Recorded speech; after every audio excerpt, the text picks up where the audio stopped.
એટલે માનો કે આ ઉર્ધ્વ થઈ જાય ને, એક આમાં એક ફાયદો હોય કે તમે આ બતાવાય નહીં, પણ ઓમ એવી વસ્તુ છે કે સંતોની સાથેના અહોભાવમાં તમે જીવો ને, માનો કે અહોભાવ એટલે કયા સેન્સમાં, તમે એને વેરિફિકેશન કરો, જે બોલે છે એનું અને વેરિફિકેશન દ્વારા તમે એના અહોભાવમાં રહેશો ને, તમારી પ્રાણ શક્તિ ક્યારે જાગી જશે, એ કેવી રીતે ગતિ કરે છે, એ બધું એની રીતે જ થઈ જશે. એટલે આ એક સહેલો રસ્તો છે કે જેની અંદર તમારે એનાથી પ્રભાવિત નથી થવાનું. આ એક વસ્તુ યાદ રાખો. પણ એ જે બોલે છે એને તમે વેરીફાઈ કરીને તમને અહોભાવ થાય છે, તમે એની યાદીમાં જીવો છો.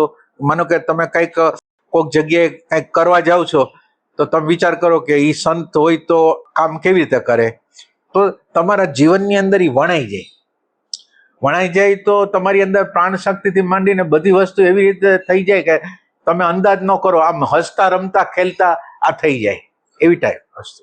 હા, ખાલી પ્રેમ ભાવ જોઈ અને વેરિફિકેશન નો ભાવ, પ્રભાવનો ભાવ નહીં, તો ન હાલે પાછું. હા,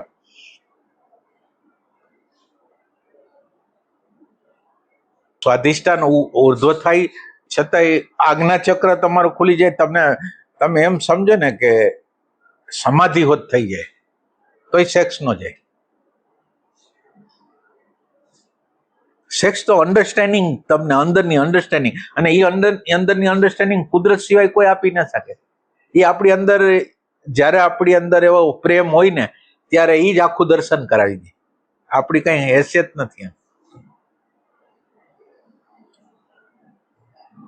એટલે એની કૃપા થાય તો એટલું બધું સુલભ થઈ જાય કે તમને અંદાજ ન થાય કે આ કેવી રીતે એમ.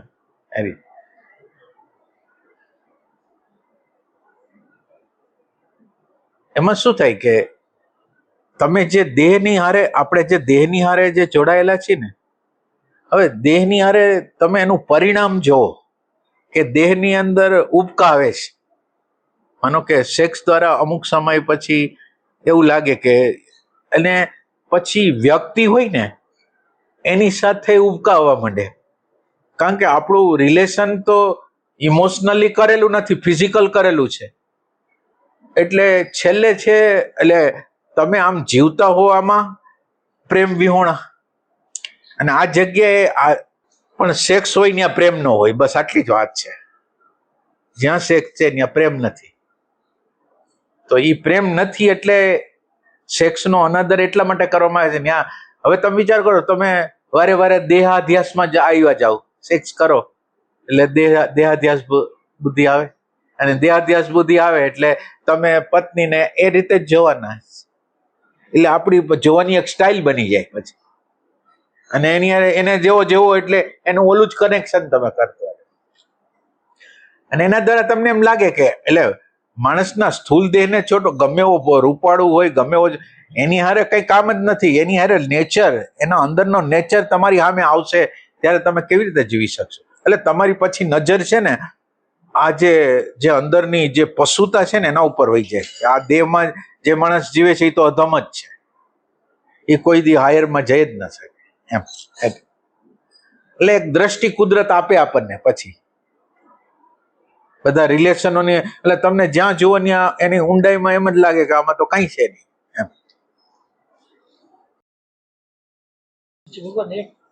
એક અનુભવ મને સતત એવો થાય કે જ્યારે ટોપની સ્થિતિ આવી જાય એટલે એમ લાગે કે એક સ્થિતિ આવી છે, પણ એ પછી છે ને ભગવાન આનો એક બહુ મોટો એટેક આવે. હા, એ વાત હતી. તરત એમ જ હોય ને. એટલે આ જે અવસ્થા છે ને એ આપણા પડેલા જે અણુ પરમાણુ છે ને એને સજાગ કરી દે.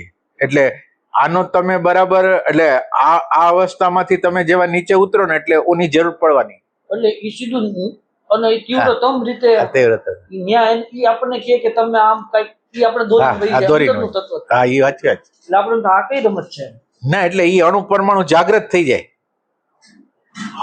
હવે તમારે ડિવિઝન સાચું કરવાનું છે કે ડિવિઝનની અંદર આ જે હવે એક આ અવસ્થા આવે ત્યારે એક આ સેક્સની ઈચ્છા, એ સિવાય માનો કે સેક્સને બદલે બોલવાની ઈચ્છા, કહેવાની ઈચ્છા, એટલું બધું બોલે પછી કે એ બધી ઓલી એનર્જીને કાઢી નાખે, એ ટાઈપની વસ્તુ. એટલે બોલવાનું અને સેક્સ કરવાનું બે વસ્તુ. એ ટોપની સ્થિતિ ગઈ ને એટલે આ સ્થિતિ જ આવે. આવે આવે જ્યાં લગીને આના બીજ ઉપર કામ ન થાય ને, અને આમ તમે એનો અંદાજ ન લગાવી શકો કેવી રીતે આવશે, પણ તમારી તીવ્ર રીતે ઈચ્છા હોવી જોઈએ કે આને પાર જવું છે, આની પાર જવું છે, આની પાર જવું છે, એ ટાઈપ. અથવા તો પરમાત્મા પ્રત્યેનો અનન્ય પ્રેમ, તો બાકી બધું તમારી અગર બહુ મહાન જ્ઞાન ન હોય તો પણ તમને પાર ઉતારી દે એ ટાઈપ.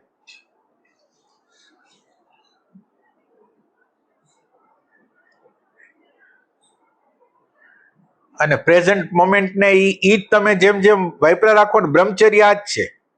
બ્રહ્મચર્ય બીજું કાંઈ નથી. તમે જેવો હોવાપણામાં આવો, સેક્સ ઉર્જાનો ઉપયોગ પ્રેઝન્ટ મોમેન્ટમાં ગમે એમાં કરો એટલે તમે બ્રહ્મચર્યમાં તરફ ગતિ કરો છો, બ્રહ્મ તરફ ગતિ કરો છો. પછી તમારું સ્ટેજ કેન્દ્રનું છે, ઓબ્ઝર્વેશનનું છે કે સેલ્ફ રિમેમ્બરિંગનું છે, ઈ એક ધ્યાન રાખો.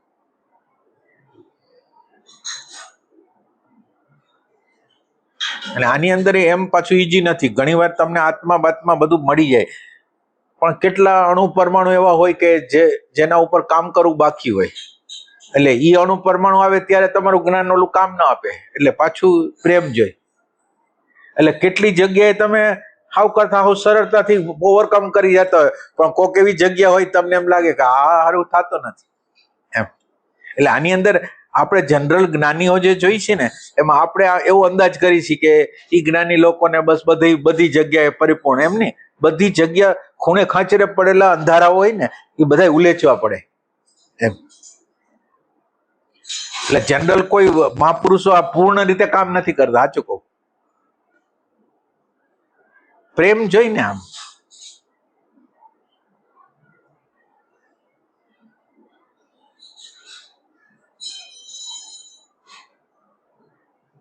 આમ ભગવાન આ જે સેક્સ છે આમ પ્રાણ શરીર જે બનવાનું હોય એને જ તોડી નાખે.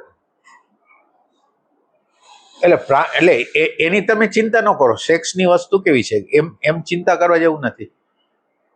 સેક્સ તમે કરો તો સેક્સની શક્તિ વધારે આવતી જાય. એટલે આમ જનરલ આપણે માની છીએ કે શક્તિ ખૂટી જાય છે કે એવું કંઈ નથી. પણ એના દ્વારા પ્રોબ્લેમ ઈ છે કે દેહાધ્યાસ બુદ્ધિમાં રહેશો, તમારી અંદર પ્રેમ નામનું તત્વ નહીં જન્મે. ઈ એનો મોટો ગેરફાયદો. તમે શું પ્રશ્ન કર્યો? મેં એમ કીધું ભગવાન કે સેક્સ દ્વારા સેક્સ પૂરો થઈ જાય પછી તો એમ થાય કે હારું આ, એટલે ઈ એક બિલીફ સિસ્ટમ છે કે ના, બિલીફ સિસ્ટમ ને બોડીનું જે વિષાદ જેવું આવી જાય.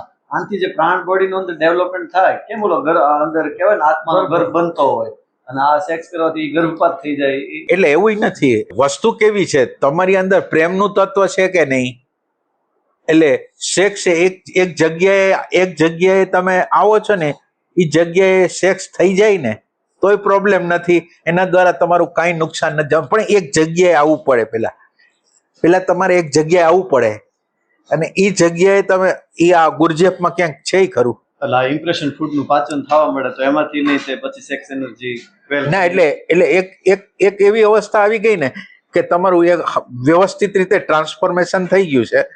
એટલે હવે ઈ માનો કે તમારા પ્રારબ્ધ મુજબ કંઈક હોય તો ભલે રીએ. માનો કે આપણા સંતો હતા તો એ સંતોને માનો કે ઘણી નાની ઉંમરે જ્ઞાન થઈ ગયું હતું, તો એ ઓલા છોકરા તો થયા ને. તો પછી એટલે એક જગ્યા જ્યાં છે ને એ જગ્યા નક્કી કરવી બહુ અઘરી છે. પાછી આવી ગઈ કે નથી આવી ગઈ એમ. એટલે વિખાય ક્યારે આપણું બોડી? કે જો બહેનું હોય તો વિખાય. અને વિખવાની પ્રક્રિયા આપણે આમ જનરલ માની છીએ એવી રીતે નથી.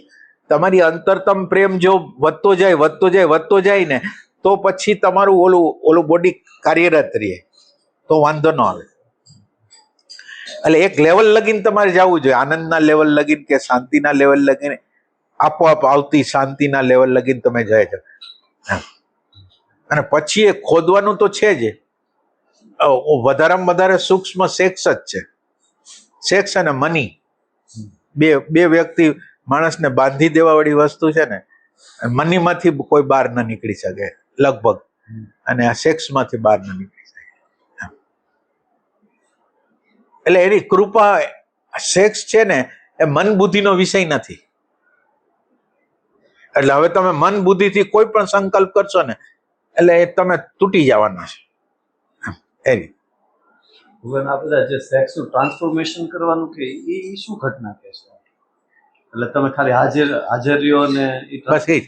ના એટલે હાજરીની અંદર હાજરીમાં પેલું તમારી પ્રેઝન્સ પછી ઓબ્ઝર્વેશન પછી આઈનું ફિલિંગ, આ જે હોવાપણાનું ફિલિંગ, જેટલું આ બાજુ તમે ટચ કરતા જશો ને એટલી જોવાની ક્ષમતા, એટલે જે વિચાર એની સામે આવે છે ને એની સામે જોવાની ક્ષમતા વધતી જશે.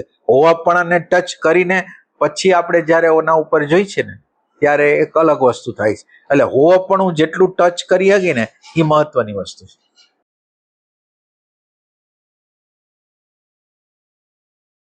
શરૂઆતની અંદર હોવાપણું એટલે તમારો હૃદય કેન્દ્ર હોય એને હોવાપણું કહો. માનો કે હું હૃદયમાં ખૈસા વગર હું જોઈશ તો એ શરૂઆતનું એ હોવાપણું એ છે.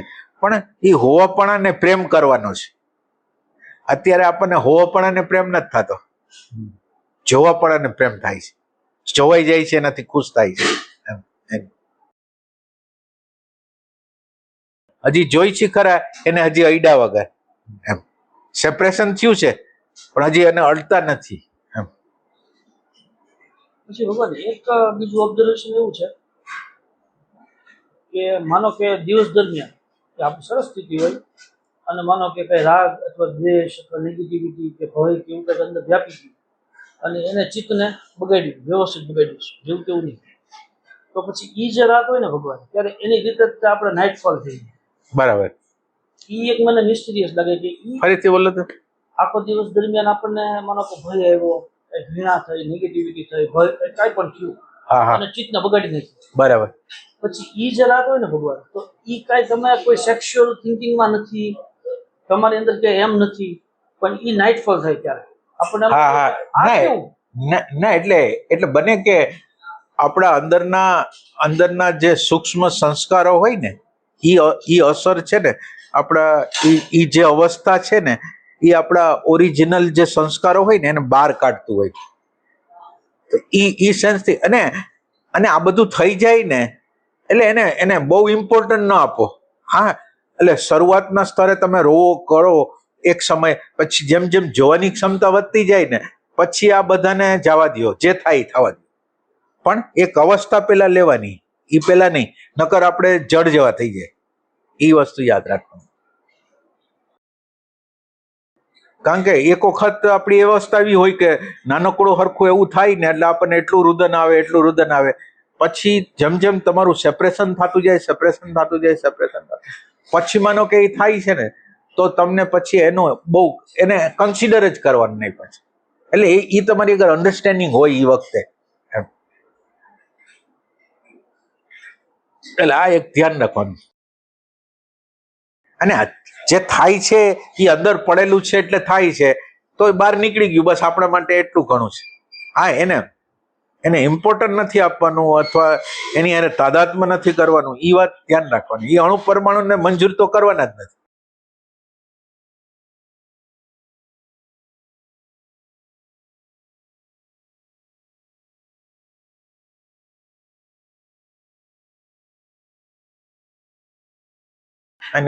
અને કેટલી વાર સેક્સ ને બદલે માનો કે એને તમે ઓવરકમ કરી ગયા હો તો એ બીજી કોઈ વસ્તુ તમને ફસાવી હતી. એવું નથી કઈ, એવું નથી. એટલે આ ઈઝી એટલું બધું કઈ છે નહીં. તમને એમ લાગે કે હાલો આ નથી એટલે હવે હાઈ ક્લાસ, એવું નથી કઈ. પાછું આ યાદ રાખજો, બીજા કેટલાય હેબિટ પેટર્નો તમારા બીજા બારની બાજુના હેબિટ પેટર્નો હોય એ તમને ઢસડી જાય. એટલે આ એક વસ્તુ યાદ રાખો. તમે આમ જેમ ઈઝી, તમે જેને અઘરમ માનો કે આને અઘરું માનતા હો ને આ થઈ ગયું, માનો કે આ તો હાવ ઇઝીલી થઈ ગયું એમ સમજો, તો બીજી કેટલી વસ્તુ તમને પકડી ગઈ. એટલે આપણને એમ લાગે કે આ બહુ અઘરી વસ્તુ છે, આ બહુ અઘરી.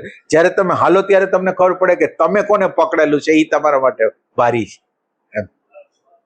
દરેક માટે આમ અલગ હોય. ના એટલે અઘરું હોય, બધી વસ્તુ અઘરી હોય, પણ તમે કોઈ એવો તમારી અંદર એક હોય શક્તિ, એને ઓવરકમ કરી શકો, પણ પછી બીજી કેટલી બાબતો માટે તમારે મથવું પડે પછી. અને એક વસ્તુ આમની અંદર એક મહત્વની વસ્તુ છે કે તમે કંઈ પણ વસ્તુ તમારી અંદર ભલે તમારી અંદર ગમે એટલી ખરાબી થઈ જાય, ગમે એવી સેક્સ્યુઅલ વસ્તુ થઈ જાય, પણ તમારી અંદર પ્રાર્થનાનો સુર એવો હોય ને કે ભગવાન તારા સિવાય નથી જોતું. ભલે આ અત્યારે આમ છે, આને હું કબૂલ કરતો જ નથી, કબૂલ કરતો જ નથી, કબૂલ કરતો જ નથી, એવું જો અંદર હોય ને તો ભગવાન તમારી પ્રાર્થના સાંભળવાનો અને તમારી પ્રાર્થના પ્રમાણે એ સંજોગો ઘડી દે. તમે માનો કે જે વસ્તુ છોડી નાખતા હો ને એ વસ્તુ એવી ટ્રીકથી છોડાવી દે ને એમ એ વસ્તુ આપણને એવું ગળામાં ફાંસો નાખી દે ને કે તમારે છોડવું જ પડે એમ, એ ટાઈપની વસ્તુ.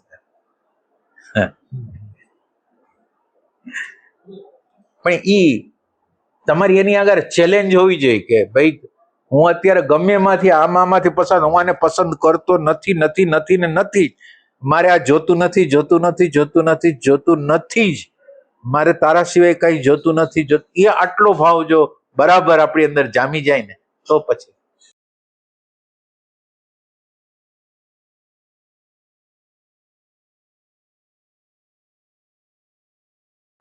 ખરેખર સંપૂર્ણ મુક્તિ છે ને એક અલગ જ વાત છે. આ જનરલ આપણે જે સંતોને જોઈ છે ને એ તો એટલે છોટી છોટી મુક્તિ, એટલે થોડી મુક્તિ થઈ ગયો, આનંદ આવી ગયો હોય, આમ થઈ ગયો, પણ ઓમ ઓમ ઓમ નો હોય. પૂર્ણ મુક્તિ તો નાના હરખા શેડ ને દૂર કરવા માંગે, નાની હરખી ફોલ્ટ ને દૂર કરવા. ભગવાન એવું લાગે લાખો પરમાણુ ઉપર કામ કરવું. હા, ઘણો ઘણો આપણે આપણી નવો શેડ આવી ગયો, હા આવીને ઉભો રહી.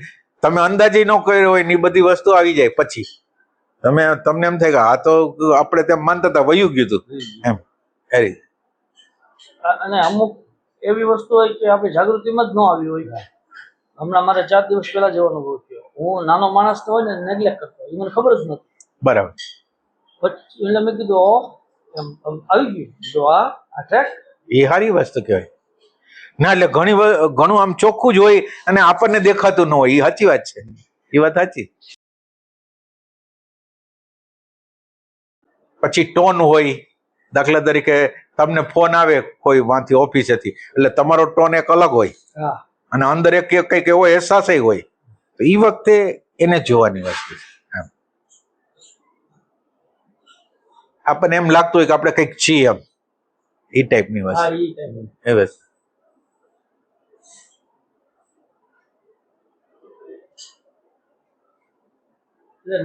નાનો માણસ હોય ને એની લાગણીની હું કેર નહોતો કરતો. બરાબર, સારી વસ્તુ કહેવાય. એક સત્તા હોય ને એનો નશો હોય અંદર, ખબર ન પડે એવો. હા હા, ધીરે ધીરે આવતું જાય એટલે ઘણું સારું કહેવાય.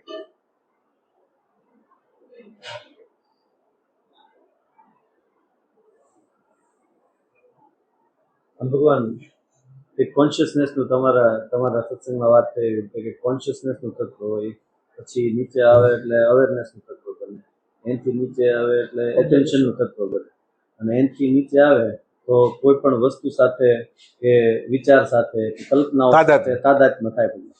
તો આ જે ગુરજીફે એમ કહે છે કે સૌથી મોટું પાપ છે ને એ એકરૂપતા છે, આઈડેન્ટિફિકેશન. એટલે એટેન્શન છે એ આઈડેન્ટિફાય થઈ ગયું કોઈ પણની સાથે. તો ભગવાન આની જે રિવર્સ યાત્રા છે જવાની, તો સૌથી પહેલો સાક્ષાત્કાર તો આ એકરૂપતાનો થવો જોઈએ ને, કે હું આમ અંદર એકરૂપ છું. હા, અને નહીં, એકરૂપતામાંથી છૂટવું એ સ્ટાર્ટિંગ પોઈન્ટ છે. પછી ભગવાન આ એકરૂપતાથી આપણે એટેન્શનના લેવલે આપણે ઊભા હોય તો જ્ઞાનનું જોવાનું અલગ હોય, પછી અવેરનેસના તત્વમાં જઈએ તો જ્ઞાનનું જોવાનું અલગ હોય, ને કોન્શિયસનેસનું અલગ હોય. તો આ ભગવાન આ બધામાં કેવી રીતે જોવાનું હોય, તો કેવી રીતે અલગ પડે આ બધી વસ્તુ? ના, એટલે એ ડાયમેન્શન જ અલગ છે. એ માનો કે એટેન્શન જે જોઈ શકે એ આટલું જોઈ શકે કે વિચારને જોઈ શકે, જે ઉપરની સપાટી ઉપર જે આવતું હોય બધું જોઈ શકે, વિષાદ જન્માવી શકે, કઈ કરી ન શકે, એટલે ફેરફાર કઈ ન કરી શકે. ઈ પોતે જે કરી શકે એ એક અંદરની અવ્યવસ્થા દેખાડી શકે, એનો ખેદ ઉભો કરી શકે, એટલું કરી શકે. અવેરનેસ નું તત્વ છે એ તો સેપરેશન જ છે, એ કામ કરવાની શરૂઆત જ થઈ ગઈ સાચી રીતે, અને એ અવેરનેસ નું તત્વ તો રેરેસ્ટ છે એ ટાઈપનું. આમ રેરેસ્ટ છે અને આમ આમ કઈ એવું નથી કે, એટલે બે વચ્ચેનો ભેદ નથી ખબર પડતી. ઓમ રેરેસ્ટ છે ને ઓમ આપણે સામાન્ય રીતે ટચ કરતા હોય છે.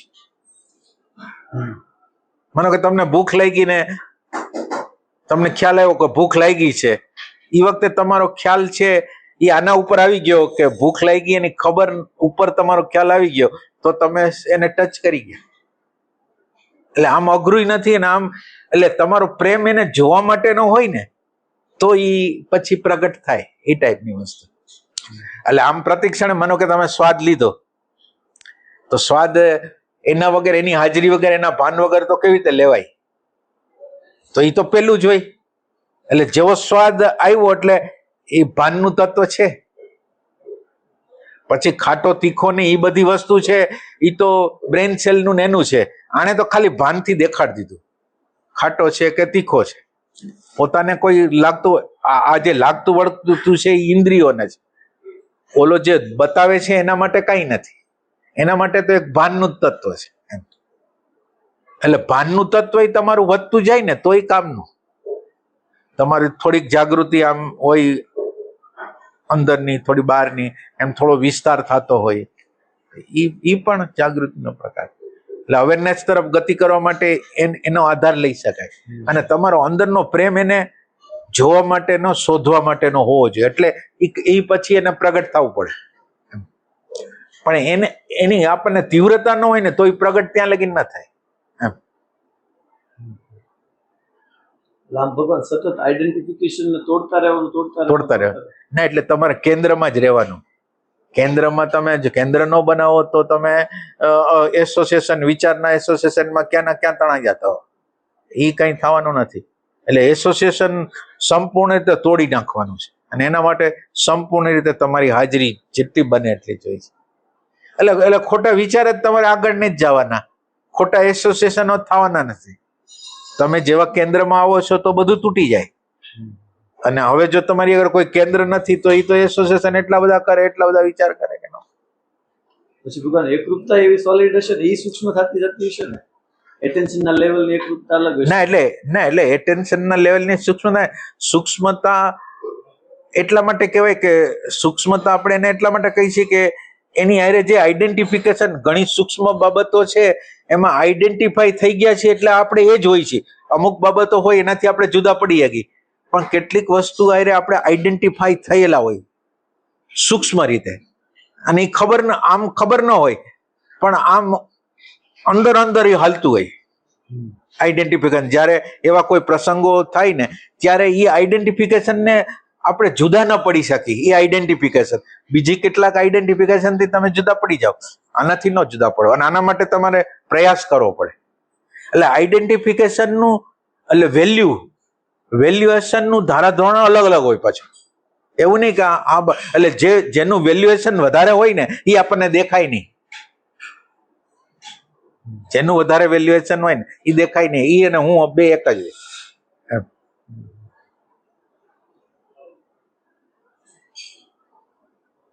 હા, નકર તો આપણે એટેન્શન થી પૂરતું છે. નકર તો એટેન્શન થી જો એકરૂપતાથી થઈ જતું હોય. ના, એટલે આપણે પછી અવેરનેસ સુધી જવું પડે છે, કોન્શિયસનેસ સુધી જવું. એટલે એનો અર્થ છે કે આ આઈડેન્ટિફિકેશન છે એને એ સૂક્ષ્મ રીતે ના, એટલે આપણું આઈડેન્ટિફિકેશન કેટલા સ્તર ઉપર સૂક્ષ્મ રીતે એના વેલ્યુ હોય, અને વેલ્યુ હોય ને આપણને ખબર ન હોય, એ ટાઈપની વસ્તુ. એટલે કેટલી એવી જગ્યા છે, ડાર્ક સ્પોટ છે બધા. એ ડાર્ક સ્પોટ ની અંદર તમને દેખાય જ નહીં. તમે અત્યારે જે કરી રહ્યા હોય એ દેખાતું જ ન હોય. એટલે જેમ વધારે પ્રકાશ થાય ને એમ એ પછી દેખાવાનું ચાલુ થાય.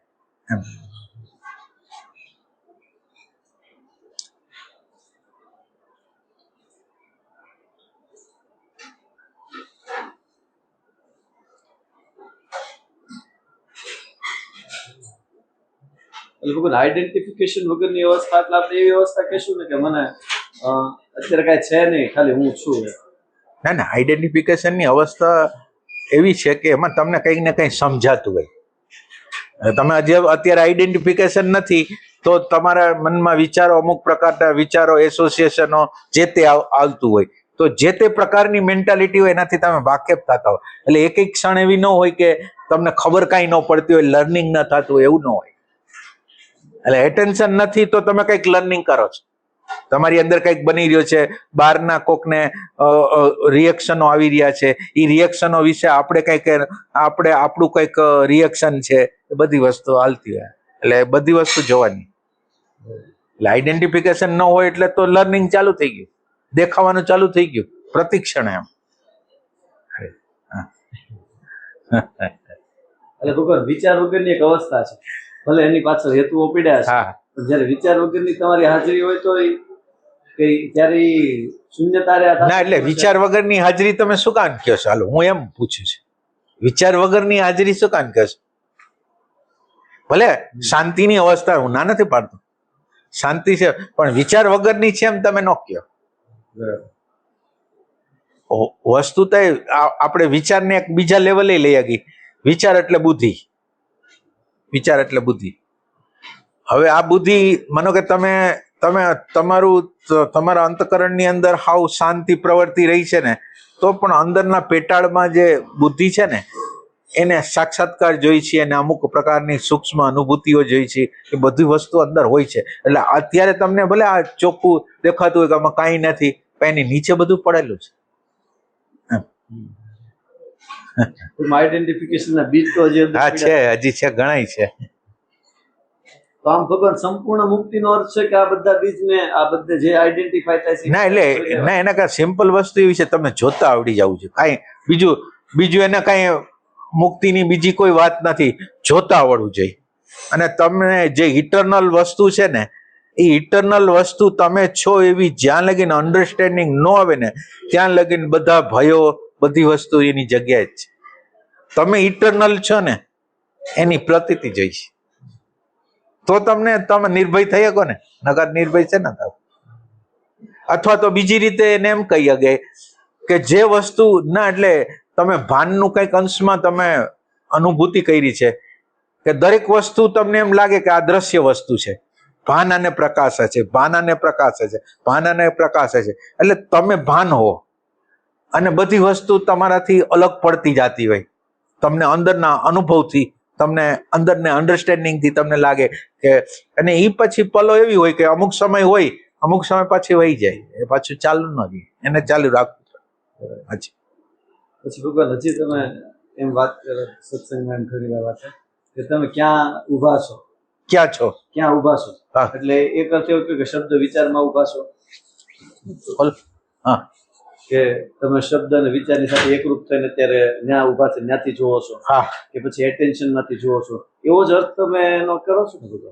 એટલે ક્યારે શું કહું છું? ઘણી વાર તમે એમ કે તમે ક્યાંથી જોવો છો ને તમને ખબર નથી, અથવા તમે ક્યાંથી જોવો છો એ વિચારો. એટલે ક્યાંથી જોવો છો એટલે ક્યાંથી, મેમરીમાંથી હા, મેમરીમાંથી જ.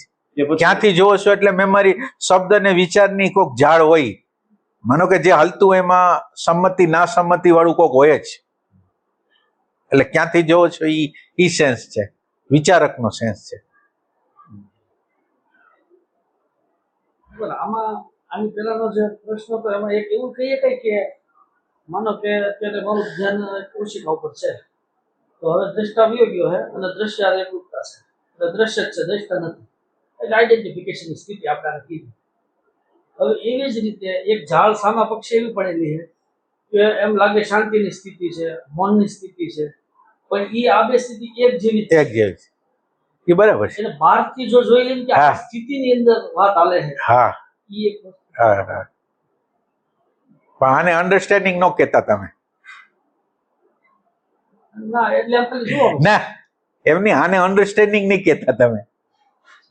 આ તમને સમજાણું નહીં અન્ડરસ્ટેન્ડિંગ, એટલે એને અન્ડરસ્ટેન્ડિંગ બનાવવાની છે. આ વિચાર છે, સમજાય? હજી ન સમજાતું હોય તો બોલો. હા, હું સમજો. સમજી ગઈ? એટલે હું તમે એમ કહો છો ને કે માનો કે એ જે શાંતિની સ્થિતિ હતી, હજી આમાં થોડું ખોદીએ આપણે, એ શાંતિની સ્થિતિ હતી ત્યારે તે આપણે એકરૂપ થઈ ગયા બરાબર. કે હું જ આ છું. હા. અને બીજું એક સ્ટેટ આપણે એવું બતાવ્યું છે કે એ સ્થિતિને બહારથી જોવાની વાત છે કે આ એક સ્થિતિ છે, હા. પણ તું તો કઈક જુદી જ વાત છો હજી હા. આની રીતે. ના, એટલે આ તમને સમજ થાય ને એટલે ખુશી થાય, પણ એ ખુશી લેવા જેવી નથી. આ ખુશી ખોટી છે. સમજી ગયો. ના, રિયલ એટલે આ પોઈન્ટ એટલો બધો બહુ મહત્વનો પોઈન્ટ છે. માનો કે અત્યારે એને આ જે સમજ અથવા દુનિયાના કોઈ પણ માણસોને આવી પ્રકારની સમજ થાય છે, એની અંદર એ એક્ઝેક્ટ દાખલો આપી શકે, બધું કરી શકે, પણ એના દ્વારા એ જે અંદરની ખુશી થાય છે ને, એ આપણને આગળ જવા માટે, એટલે એક તો આપણે અત્યારે વિચારમાં છીએ, વિચાર દ્વારા સમજાય છે કે આમ આમ આમ આમ હોઈ શકે, મારે એનો સાક્ષાત્કાર કરવાનો બાકી છે.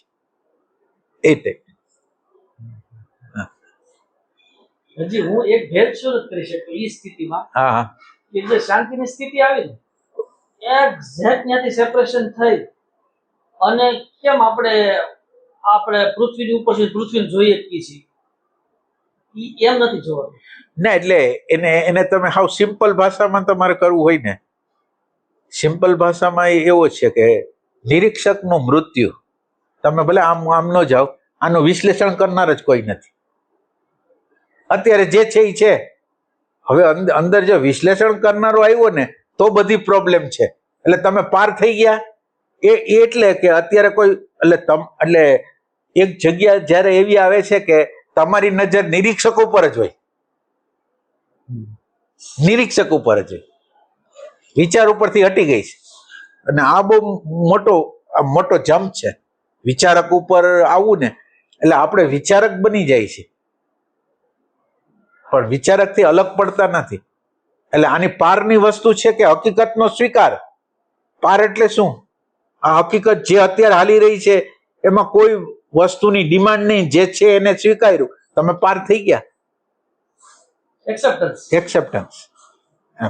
એટલે ન્યા વિચારક નથી.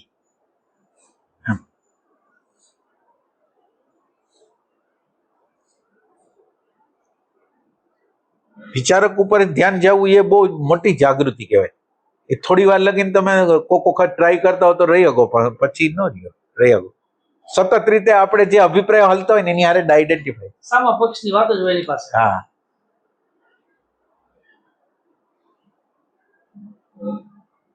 આમ ભગવાન અત્યારે આમ લોઅર લેવલે વિચારકથી સમજાતું હોય અને પછી ભગવાન આજે ડાયરેક્ટ સમજાઈ જવું, ઈ બે વચ્ચે શું આમ ગેપ હોય? ભગવાન ઓલામાં વિચાર હોય ને આમાં ડાયરેક્ટ સમજાઈ જાય. દાખલા તરીકે કોક આમાં બેઠું છે ને આપણે અંદર આવ્યા છીએ ને આપણે એને જોઈએ છીએ અને આમ અંદર આમ એવું પ્રતિબિંબ પડે છે કે આની અંદર ફૂલ નેગેટિવિટી છે. હજી કઈ શબ્દો નથી આવ્યા પણ એ ખબર પડી ગઈ, તો એ ડાયરેક્ટ સમજાણું કહેવાય કે ભગવાન? આપણે એટલે એની અંદર ભૂલાવો ન હોવો જોઈએ, રાઈટ વસ્તુ હોવી જોઈએ કે હા વસ્તુ આમ છે. એટલે કોઈ વ્યક્તિને જોઈએ આપણે તો જોઈએ એટલે આપણને એમ થાય કે હા આનું ભજન આટલું છે, માનો કે આનું ભજન આટલું છે એમ ખ્યાલ આવી જાય, અને તો ઘણું કરવાનું બાકી છે માનો કે એમ થાય, તો એ તમને દેખાઈ ગયું, તમને ઈ દેખાઈ ગયું. પણ હવે તમારો પ્રશ્ન શું છે? મેં એમ કીધું કે ઈ જોઈ લીધું ભગવાન, તો એ ડાયરેક્ટ સમજાઈ ગયું એમ સમજવા? હા ડાયરેક્ટ સમજાઈ ગયું, પણ એની અંદર એને ચેક કરતું રહેવાનું. એ તમારું સાયકોલોજીકલ નથી ને, એકચ્યુઅલ છે કે સાયકોલોજીકલ છે, બેને ચેક તો કરતું જ રહેવાનું. પછી કદાચ એવું થાય કે પછી સાયકોલોજી પાછી ભળી જાય, ઈ તરત ઈ ક્ષણે સમજાઈ ગયું. હા. અને પછી કદાચ ઈ સાયકોલોજી ભળે ને પછી પાછું ચાલુ થઈ જાય. ના એટલે 1 સેકન્ડ સમજાઈ ગયું એ બહુ મોટી વાત છે. માનો કે આને સમજણ માટે તો હાવ ફ્રેક્શન ઓફ સેકન્ડ ની અંદર આ જે તત્વ છે એને સમજાઈ જાય ફટ કરતું. પછી તો આપણા પોતાના હોવાપણામાં આપણે કેટલા રહી છીએ એમાં, એનો પ્રશ્ન.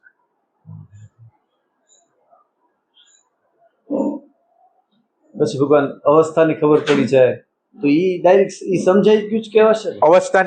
અવસ્થા દાખલા તરીકે સામે વાળાની અવસ્થાની આપણે આમ તરત અંદર ઝીલાઈ જાય એટલે આપણે આમ થઈ જાય કે નહીં આની અંદર શાંતિ છે, આની અંદર આમ આમ આમ આમ આમ છે. પણ ઈ જે ખ્યાલ આવે છે ને ઈ પાછો સૂક્ષ્મ અહંકાર વધારે છે. ઈ પ્રોબ્લેમ છે ને. એટલે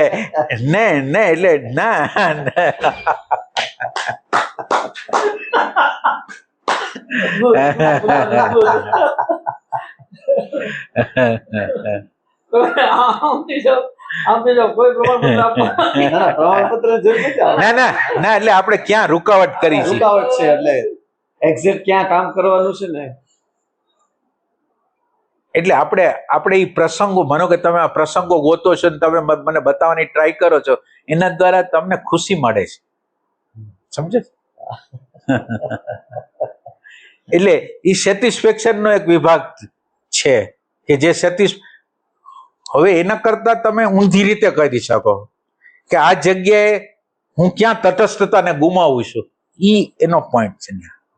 મને શું મળ્યું એમ નહીં, તમારી સત્યની ખોજ છે એટલે તમે જે જગ્યાએ ઊભા છો એ જગ્યાએ પાછું ખોદો છો, જે જગ્યાએ આવો છો ત્યાં પછી ડીપ ખોદો છો, એ ટાઈપની વસ્તુ.